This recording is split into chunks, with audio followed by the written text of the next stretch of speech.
The European Parliament has voted for its diplomats to boycott the Winter Olympics in Beijing over continuing allegations of human rights abuses. MEPs also want their governments to impose further sanctions over their treatment of Uyghur Muslims and support pro-democracy campaigners in Hong Kong.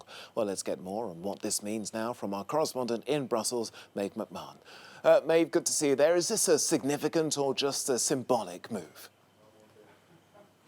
Well, it's pretty symbolic, Tokes, if you think that it's already triggered an editorial in the Global Times. That's China's nationalistic state-owned tabloid.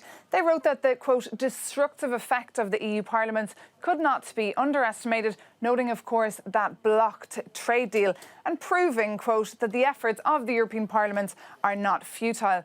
Now, of course, this does come at a tense time between Brussels and Beijing, with that investment deal very much frozen on pause. But it's worth pointing out that this resolution is not binding. It's just come from the European Parliament in Strasbourg, and it's just calling on EU heads of state and government to tell their diplomats and all their officials to decline any invitations that they may get to the Winter Olympics in 2022, unless, of course, the human rights situation improves in many areas of China and, of course, in Hong Kong.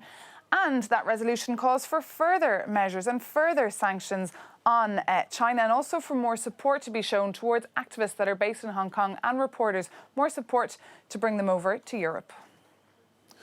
Maeve, briefly, if you can, you said it's non-binding, but is it likely to be backed by EU heads of state and government? Well, that's a very good question, because we've already seen echoes coming from different capitals like the Netherlands with similar comments. And we've also seen in the UK, now the UK, of course, is not in the bloc right now, but we've seen from the Labour Party, for example, also calling on the royal family and also on the British government to boycott. So it's certainly got momentum now. So it's something that will, of course, be under discussion when it comes to the EU heads of state and government. But of course, many here within the European Union do business with China, and they want to continue to do business with China. So many wouldn't want to go that far as perhaps the European Parliament may want to go when it comes to China. So they don't want to really upset officials in Beijing. So we'll really have to wait and see how this plays out and how the debates come up, as they will, of course, when EU summits take place and they get a chance to discuss these things face to face.